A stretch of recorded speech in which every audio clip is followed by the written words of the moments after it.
Good evening, नमस्कार, सलाम सभी लोगों को। फ्रेंड्स, आज संडे है और आज बारी है टीजीटी इंग्लिश प्रैक्टिस पेपर की। फ्रेंड्स, आपके समक्ष आज TGT English practice paper number 8 one liner है। फटाफट अंदाज में चलेंगे, समझते चलेंगे और वीडियो पसंद आए तो लाइक ज़रूर करिएगा। आइए, question number 1, the figure of speech in which we ascribe intelligence and personality animate thing is none. देखिए, किसमें कह रहा है कि हम specially ideas and non living things को हम लिविंग थिंग्स मान लेते हैं। इनएनिमेटेड थिंग का मतलब होता है अचेतन या निर्जीव।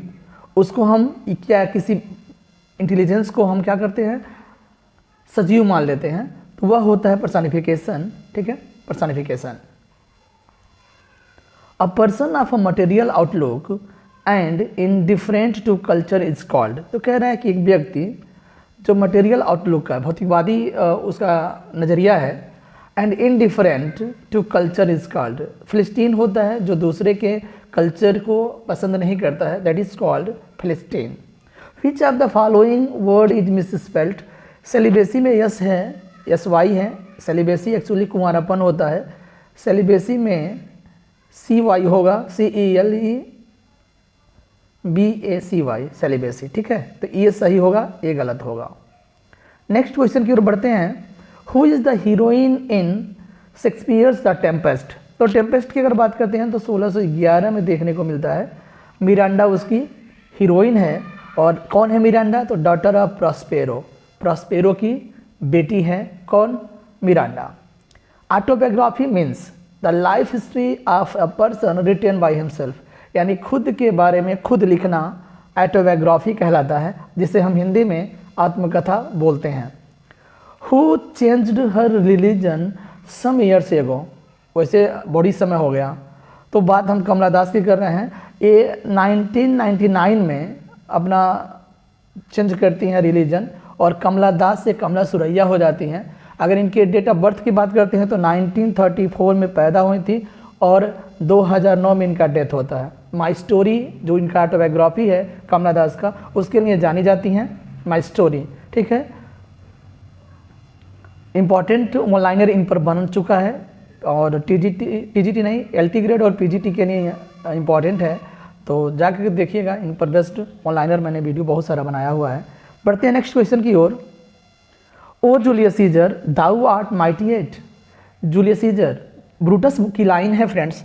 ब्रूटस कहता है जब जूलियस सीजर मर जाता है तो ढहा हुआ है, एकदम गिरा पड़ा है, तो उसकी जो लिम्स हैं, जो अंग हैं, बड़ी मजबूत दिख रहे हैं, तब वही बोलता है दाउ आर्ट माइटी एट, यानी अभी भी तुम मजबूत हो। What is the essence of this statement. तो एसेंस भाव क्या है इस स्टेटमेंट का? तो कह रहे हैं Caesar was mighty even after his death. Important line है, कह रहा है ना कि मौत के बाद भी यहाँ तक कि सीजर जो है अभी भी शक्तिशाली दिख रहा है, ऐसा प्रतीत हो रहा है। Who states this words for Shakespeare. Shakespeare के लिए किसने बोला है? Soul of the age, the applause, the delight, the wonder of our stage. ये बेन जॉनसन साहब ने बोला है शेक्सपियर को।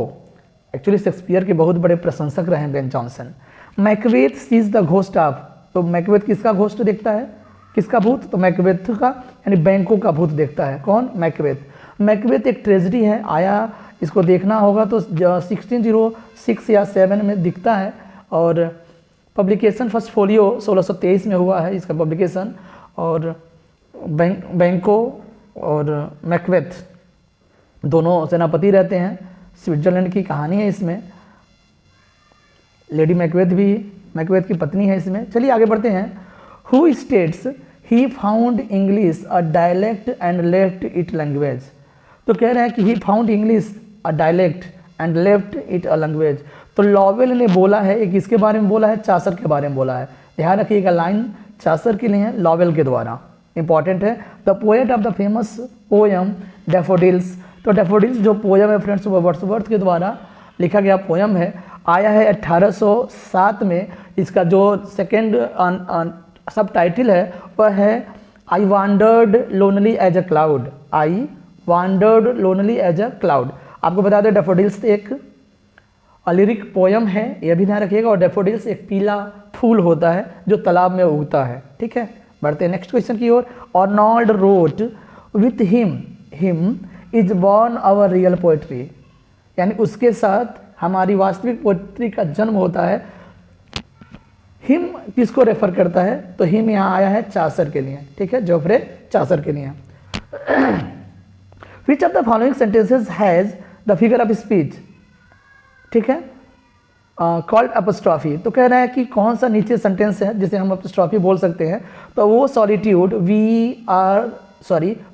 वेयर है, where are thy charms, where are thy charms O solitude. तो ओ सॉलिट्यूड में देखिए एक्सप्रेशन मार्क लगा हुआ है और हम specially dead or absent person को एड्रेस करते हैं किसमें, अपस्ट्रॉफी में। तो वो सॉलिट्यूड फिर एड्रेस किया गया, फिर एक्सप्रेशन का मार्क है तो अपस्ट्रॉफी हो जाएगा फिगर ऑफ स्पीच।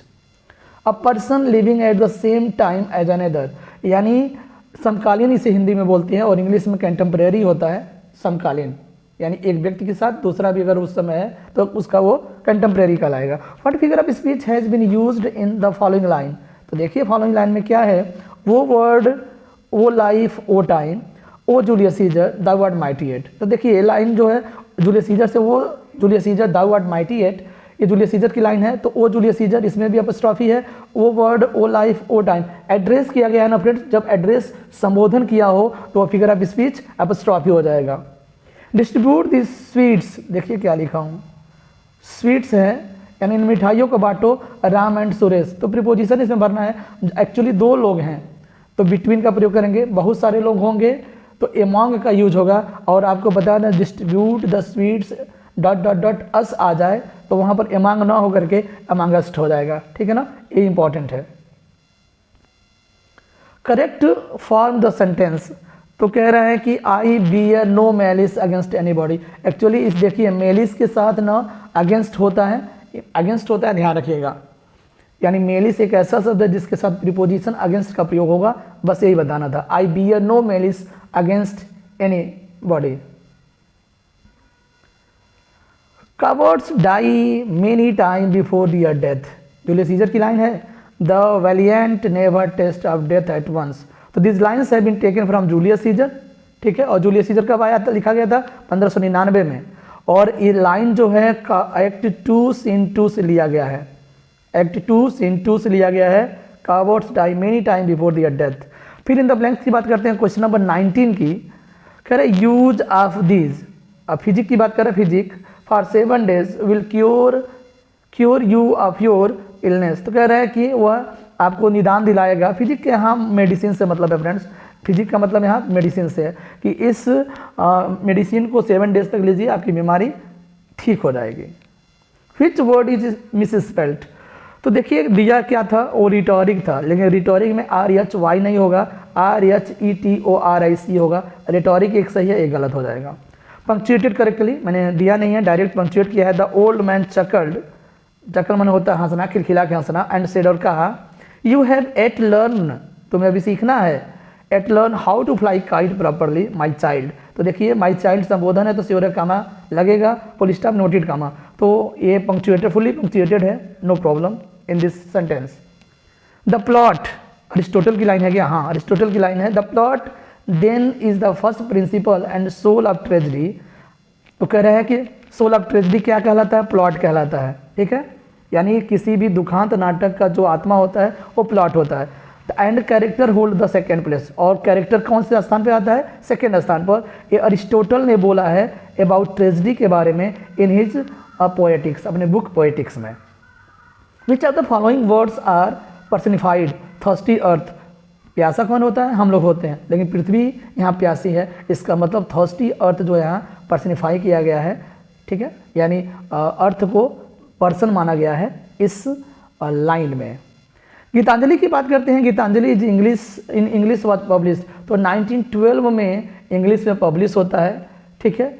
और अगर हम बात करते हैं हिंदी नहीं, बंगाली में आया था 1910 में फ्रेंड्स, बंगाली में पब्लिश हुआ, ठीक है, बंगाली में, और 1912 में इंग्लिश में पब्लिश हुआ, और उसके बाद 1913 में उन्हें साहित्य का नोबेल प्राइज़ मिलता है। और गीतांजलि को हम a book of song offering भी बोलते हैं। Listen once again, a book of song offerings. Aryan Tagore की बात करते हैं, रविन्द्रनाथ टैगोर के द्वारा लिखा गया है। आर्यन टैगोर की बात करते हैं तो 1861 में पैदा होते हैं और 1941 में इनका डेथ होता है। विलियम शेक्सपियर वॉज बॉर्न तो 1564 यानी 23 April 1564। Find the correct sentence, my son is desirous of joining the army. तो ध्यान रखिएगा, एक करेक्ट सेंटेंस है माई सन इज डिजायरस, यानी मेरा बेटा आकांक्षी है क्या, आर्मी ज्वाइन करने का, तो आप joining the army. Select the right meaning of the word. देखिए ऑमनीपोटेंट है, ऑमनीपोटेंट, ऑमनीसिएंट और ऑमनीसिएंट, ऑमनीपोटेंट, और एक और होता है सर्वज्ञ, सर्वशक्तिमान, और हाँ ऑमनीसिएंट, हाँ सॉरी आई डोंट नो। ऑमनीपोटेंट की बात कर लेते हैं, सर्वशक्तिमान जिसे कहते हैं। One who is all powerful, जो सर्वशक्तिमान हो उसे ऑमनीपोटेंट कहते हैं। ऑमनीसिएंट माने सर्वज्ञ होता है, जो सब कुछ जानता हो, और एक होता है जो सर्व जगह सर्वव्यापी जिसे हम बोलते हैं, पता नहीं ऑमनी प्रेजेंट बोलते हैं या ऑमनी प्रेजेंट बोलते हैं फ्रेंड्स, जो सर्वव्यापी हो, that is called omnipresent, omniscient, omnipresent, omnipotent. Done. Paradise lost 12 books. The writer of Coriolanus, Coriolanus की सबसे पहले हम बात कर लेते हैं। कोरियोलानस आया था भाई साहब, पब्लिशिंग जो डेट है वो फर्स्ट फोलियो में है, 1623 में पब्लिश हुआ था, 1608 में लिखा गया था कोरियोलानस, ठीक है, Coriolanus by William Shakespeare. Who set the style of modern English prose, ये देखिए इंपॉर्टेंट लाइन है जोनाथन स्विफ्ट का। Who set the style for modern English prose, modern English prose तो Jonathan Swift. Which of the following words means talking to oneself, तो soliloquy कहलाता है, यानी अपने आप से बात करना सोलिलॉकी कहलाता है। Correct punctuated, correctly punctuated. तो I went up to him, मैं उसके पास गया, एंड हील्ड माई हैंड, और उसका हाथ पकड़ के अपना हाथ पकड़ा। हाउ आर यू, उसका हाथ पकड़ा, माई नहीं होगा हिज होगा, हाँ जो भी हो। How are you question mark inverted comma बंद। आई आस्क्ड, मैंने,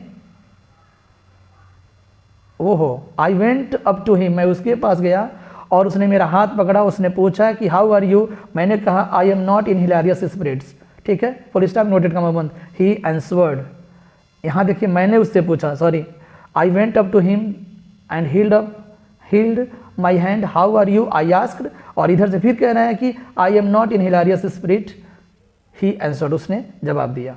ये करेक्टली पंक्चुएटेड है। The fault dear Brutus is not our stars but in our self that we are underlings. Cassius made this remark before Brutus because, देखिए Brutus की ये line, sorry Brutus के सामने Cassius की line है, क्या line है, the fault dear Brutus is not our stars. लेकिन क्यों ऐसा बोलता है कैसियस ब्रूटस के सामने, तो he was jealous of growing power of Caesar, Julius Caesar के बढ़ते हुए ताकत से नफरत करता है Cassius, and wanted to incite Brutus against Caesar, और वह चाहता है, उकसाना चाहता है ब्रूटस को, किसके अगेंस्ट, सीजर के अगेंस्ट। A sonnet consist of 40 lines, octave sestet, 3 quarters 1 couplet, जो भी होगा डिवाइड हो सकता है। Iliad was first translated into English by Alexander Pope. In Milton there is always an effort, in Shakespeare scarcely any. देखिए in Milton there is always an effort, in Shakespeare scarcely any. This remark has been made by Matthew Arnold, important है, star लगा लीजिए TGT के लिए, Milton और Shakespeare से संबंधित वक्तव्य है तो इंपॉर्टेंट तो बनता है भाई। वीडियो को लाइक करना मत भूलिएगा। Who possess natural simplicity of Wordsworth, ये भी इंपॉर्टेंट लाइन है, स्टार लगा सकते हैं। किसका वर्ड्सवर्थ का सिंपलिसिटी धारण करता है, कॉलरीज का फैंटेसी, मिलोडी किट्स और सेल्ली का, और नैरेटिव वीगर जो है स्कॉट का, वाल्टर स्कॉट का। किसने धारण किया है, तो अल्फ्रेड टेनिसन ने, यानी सबके गुणों का सर्वसंपन्न व्यक्ति अल्फ्रेड टेनिसन है, ऐसा बोला गया है इस लाइन में। तो ध्यान रखिएगा, सब मिला जुल कर जितने भी इन लोगों के अंदर गुण है वो सब कुछ अल्फ्रेड टेनिसन में है। Done. Which of the following was an epic, तो पैराडाइज लास्ट है, 1658 में शुरू होता है, 1665 में कंप्लीट होता है, 1667 में पब्लिश होता है 10 बुक के साथ, 1674 में 12 बुक के साथ पब्लिश होता है। Done. Recollect Romeo and Juliet, Romeo and Juliet and the state the meaning of my life is my foe. अब देखिए कितना इंपॉर्टेंट लाइन है फ्रेंड्स, ये होता है प्यार, my life is my foe's डेप्ट। ये क्यों बोला गया है कि किसके द्वारा, रोमियो के द्वारा, my life is my foe important line है, दैट ही लव्ड जूलियट, यानी रोमियो जो है जूलियट से प्यार करता है, who was the daughter of the enemy of his family, और किसकी बेटी रहती है, जो हमारे परिवार के दुश्मन की बेटी रहती है जूलियट, उससे मैंने प्यार कर लिया है। और लाइन क्या है, माई लाइफ इज माई फोज। ओहो क्या बात है, बढ़ते हैं नेक्स्ट क्वेश्चन की ओर। One of the best plays the Tempest 1611 is the last of Shakespeare's plays. हाँ, he was inspired to write it by which incident, Tempest क्यों लिखा गया था फ्रेंड, क्या इसको इंस्पायर किया गया है, तो कह रहा है return of the sellers of the ship that had disappeared. Actually जहाज जो होते हैं ना, पानी वाले जहाज जो होते हैं गायब हो जाते हैं, और जो गायब हुआ रहता है वो वापस आ जाता है बंदरगाह पर, यह इससे प्रेरणा मिलती है द टेम्पेस्ट लिखने के लिए। एक ट्रेजिक कॉमेडी है by William Shakespeare. What is the year of the death of Shakespeare, तो डेथ ऑफ शेक्सपियर 23 अप्रैल 1616 में इनका डेथ होता है, और 1603 में अगर बात करते हैं तो एलिजाबेथ क्वीन का डेथ होता है। ठीक, Shakespeare's Merchant of Venice was produce, तो 1596 Merchant of Venice, Portia, Shylock, Bassanio, ठीक है, ये मर्चेंट ऑफ वेनिस के कैरेक्टर हैं कुछ। बढ़ते हैं आगे। Lycidas is Milton's pastoral elegy है, 1637 में देखने को मिलता है, और एडवर्ड किंग पर बेस्ड, उनके डेथ पर बेस्ड है ये monody. When was paradise lost completed by Milton, तो 1665 में कंप्लीट होता है, 1667 में पब्लिश होता है, पहले मैंने बता दिया है। Who is the author of lyrical ballads, तो मैंने सिर्फ वर्ड्सवर्थ है प्लस कॉलरीज भी ऐड कर लीजिएगा। कॉलरीज का 4 पोयम और 19 पोयम किसका है, वर्ड्सवर्थ का। टोटल 23 पोयम है लिरिकल बैलेट्स में। 1798 में आया है, और ये रोमांटिक रिवाइवल का शुरुआत यहीं से होता है लिरिकल बैलेट से। Whom does Milton accuse in Paradise Lost as the son of Belial flown with the insolence and wine? कहता है कि द सन ऑफ बेलियाल जो है फ्लोन माने धुत रहते हैं, नशे के धुत में, अहंकार और नशे के धुत में रहते हैं। यह जो लाइन कह करके मिल्टन ने किस पर आरोप लगाया है, तो सभी एंग्लिकन क्लर्जी पर। क्लर्जी माने पादरी होता है, पहली बात। The opponents of the Commonwealth, और जो कॉमनवेल्थ पीरियड या कॉमनवेल्थ का जो अपोनेंट्स होते हैं, विरोधी होते हैं, उन पर आरोप लगाया है। और द कवेलियर पोएट्स, और द कवेलियर जो चार्ल्स फर्स्ट के दौरान राइटर थे, उन पर आरोप लगाया है। द कॉमेडी ऑफ ईरर्स की बात करते हैं friends. Comedy of errors is written by William Shakespeare. आपको बता दें टी.एस. एलियट ने कॉमेडी ऑफ ईरर्स को ही कॉमेडी ऑफ ईरर्स शेक्सपियर का सबसे छोटा ड्रामा है। हैमलेट बड़ा है और कॉमेडी ऑफ ईरर्स सबसे छोटा है। और कैरियोलानस की अगर हम बात करें तो टी.एस. एलियट ने आर्टिस्टिक सक्सेस बताया था, आर्टिस्टिक फेलर मैकबेथ को बताया था, और वंडरफुल जो प्ले बताया था विलियम शेक्सपियर का वो है Antonio and Cleopatra. The prelude 1805 में लिखा गया था, is the work of Wordsworth. 1850 में पब्लिश होता है आफ्टर डेथ ऑफ वर्ड्सवर्थ। ठीक, ऑटोबायोग्राफिकल वर्क है। विलियम शेक्सपियर हैज़ द सब्रिक्वेट, तो सब्रिक्वेट मतलब उपनाम से जाना जाता है किसको, विलियम शेक्सपियर को, तो बर्ड ऑफ एवन बोला जाता है, bard of Avon. Who among the following is the interpreter of the nature many moods, तो व्याख्याता, नेचर के व्याख्याता भाई साहब हैं वर्ड्सवर्थ साहब। हाँ, टिंटन ने भी जैसे वर्क लिखे हैं। Who among the following was not British citizen, देख लीजिए ब्रिटिश सिटीजन कौन नहीं है, एक्चुअली सबका नाम दे देगा जो ब्रिटिश हैं सॉरी। कैथरीन फ्रैंक हैं इसमें, जो कि ब्रिटिश सिटीजनशिप नहीं लिए हैं, अमेरिकन एथर और बायोग्राफर हैं। ध्यान रखिएगा कौन है, Katherine Frank, American author and biographer. Sorry. Misogynist की बात करते हैं, जो स्ट्रॉन्ग डिसलाइक फॉर वुमेन, यानी और जाति को जो पसंद नहीं करता है वो मिसोगिनिस्ट कहलाता है, dislike for women. The clerk was pulled up, ये क्रिया है, pulled up by the officer for his negligence. ठीक है, तो ये वर्क है, क्या है, पुल्ड अप क्रिया यहाँ फील किया जाएगा। नेक्स्ट बढ़ते हैं। सम people themselves into believing that they are indispensable for their organization, तो ये क्रिया जो है डिल्यूड है, some people delude themselves into believing, तो डिल्यूड क्रिया हो जाएगा। chastity is the greatest ornament, ornament में तो बाहर होता है, सॉरी आभूषण होता है, तो chastity is the greatest ornament of women, यानी औरतों का जो सबसे बड़ा गहना उनकी पवित्रता होता है, शुद्धता होता है, प्योरिटी होता है, chastity। he managed to escape several times, यानी वो बचने का कई बार प्रबंध किया, बट टू फाइनली नेब्ड, पकड़ लिया गया बाय द पुलिस, नेब्ड। 57 to 66 क्या है क्या है क्या है क्या पैसेज है, छोड़िए। Even this last night and now night more I lay and could win this sleep by the stealth. देखिए ये एक्सप्लेनेशन का चिन्ह लिखा है, बाई एंड स्टिल्थ लिखा है, तो फिगर ऑफ स्पीच एपोस्ट्रॉफी हो जाएगा, apostrophe.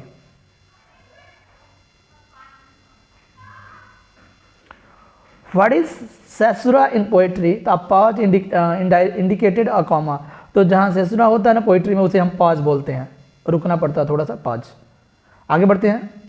Romanticism is basically a movement that reacted against various aspects.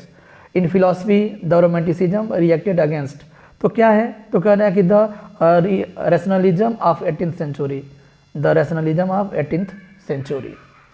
Disposition means क्या होता है फ्रेंड्स? तो कह रहा है कि one's nature of temper, यानी जो स्वभाव होता है उसकी बात कर रहा है। one's nature of temper. Temper मतलब दिमाग नहीं होता, हाई टेम्पर हो जाते हैं लोग, गुस्सा आ जाते हैं, नाराज होते हैं, तो भावना की बात कर रहा है, the nature of temper. Disposition. Hue and cry का मतलब शोरगुल होता है, general outcry of alarm, तो शोरगुल होता है, हल्ला बोल। Which of the following words means hater of learning? Hater of learning यानी शिक्षा से यानी ज्ञान से नफरत करने वाला मिसोलॉजिस्ट कहलाता है, मिसोलॉजिस्ट कहलाता है। करेक्ट पंचुएटेड, तो करेक्ट पंचुएटेड है द क्रिएटर एंसवर्ड, कामे नोटेड का में yes, but two by accepting the burden you will show your greatness effort. तो यस के बाद कामा, उसके बाद नोटेड कामा में रख करके हम प्रस्तुत कर देंगे। लिंग्विस्ट की बात करते हैं। Linguist one who knows several languages is called linguist. एक होता है बाइलिंगुअल, यानी who knows two languages is called bilingual. He said to them all goodbye my friends. देखिए फिगर नरेशन है, तो जहाँ गुड बाय की बात करते हैं ये शुभकामना है, लेकिन विदाई के समय, पार्टिंग के समय, he bade goodbye to all his friends. तो ही है तो माई जाएगा इसके अनुसार, तो ही जो हो जाएगा, और गुड बाय के साथ हम कोई यहाँ कंजक्शन लगाते नहीं हैं, तो ही बेड गुड बाय हो जाएगा, और माई फ्रेंड्स को टू ऑल हिज फ्रेंड्स हो जाएगा। ये इंपॉर्टेंट है, ऑप्टेटिव कोई सेंटेंस का एक क्या है, नरेशन है, इनडायरेक्ट स्पीच।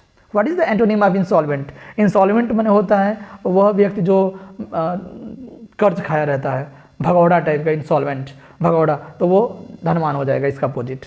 अ सेवेज प्लेस, असभ्य जगह, as holy and enchanted as ever beneath waning moon was haunted by the woman wailing demon lovers. ये एक्चुअली इंडियन जो इनका वर्क है, किसका, किड्स का, उसमें कह रहा दिस लाइन्स थ्रू लाइट। तो ये पूरा जो लाइन है ना वो किड्स हेलेनिज्म पर बेस्ड है। अब किड्स हेलेनिज्म क्या कहलाता है?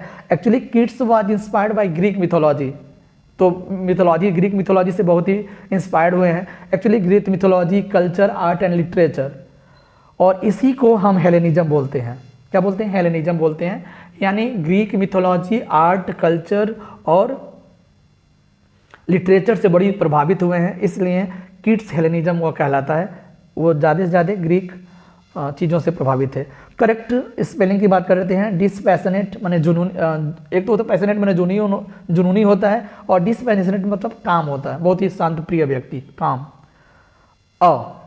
देख लीजिए आंसर क्या, ballad. A ballad is small descriptive poem, small descriptive poem in which the machinery and convention of epic proper at the use in the treatment of previous theme is called ballad. वैसे एक song होता है, poem यानी एक song होता है जिसमें कुछ बजाने वाले यंत्रों का यूज होता है, साथ ही साथ हल्का फुल्का डांस भी होता है, that is called ballad. The figure of speech consist in the use of word which suggest the sense by their sound. तो साउंड की अगर बात करते हैं तो ओनोमेटोपोइया हो जाएगा। Onomatopoeia, in onomatopoeia the sound echo करता है, गूंजता है, जैसे hissing snake, mew cat, moos cow, समझ में आ रहा है ना, ट्रम्पेट एलिफेंट, मंकी चैटर, इस तरह का ओनोमेटोपोइया होता है। चलिए उसके आवाज़ से ही पता चल जाता है figure of speech. Let not ambition mock their useful toil. देखिए एम्बिशन को यहाँ माना गया है, पर्सनिफाई किया गया है, तो यह फिगर ऑफ स्पीच पर्सनिफिकेशन हो जाएगा। एम्बिशन मतलब महत्वाकांक्षा, एक थॉट, एक विचार है, एक आइडिया है, और उसे पर्सनिफिकेशन माना गया, मतलब पर्सनिफाई कर दिया गया है। Romanticism and idealism are the main feature of Elizabethan literature. ये इंपॉर्टेंट हो सकता है। और romanticism and idealism are the main feature of Elizabethan literature. What is the antonym of stigma? Distinction होता है, डिस्टिंक्शन माने होता है विशेष, ठीक है, डिस्टिंक्शन होता है, स्टिग्मा का अपोजिट क्या होगा, विशेष, ये तुच्छ हो सकता है।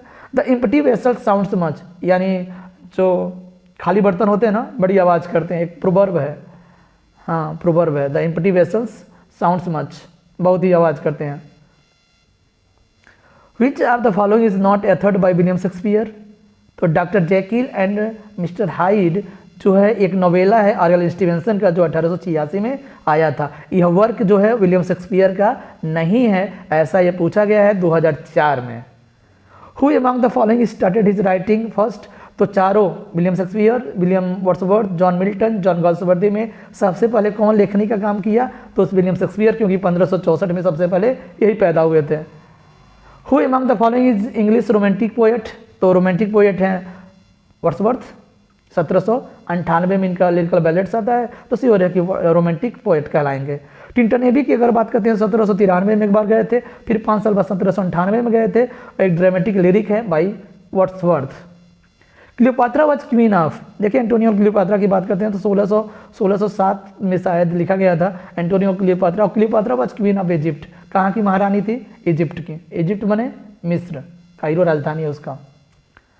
और आज का अंतिम question, fair women are roses, सुंदर औरतें गुलाब जैसी होती हैं, गुलाब होती हैं, is a line said by duke Orsino twelfth night, जो बेहतरीन एक कॉमेडी माना जाता है ट्वेल्थ नाइट, उसका जो राजा रहता है वायला ओलिविया, ये जो कैरेक्टर हैं सेबेस्टियंस, ठीक है, एंटोनी, उसमें सब ट्वेल्थ नाइट के कैरेक्टर्स। ड्यूक ओर्सिनो बोलता है फेयर ओमेन आर रोजेस, यानी सुंदर औरतें क्या होती हैं, गुलाब होती हैं। इसी लाइन के साथ आज का जो क्या बोलते हैं प्रैक्टिस पेपर है फ्रेंड्स ख़त्म करते हैं, ठीक है, और मिलते हैं नेक्स्ट वीडियो में कुछ इंपॉर्टेंट और ऑनलाइनर के साथ। बने रहिए विथ एग्जाम्पलर CH। भाई साहब प्लीज़ शेयर और लाइक कर दीजिए लोग, धन्यवाद।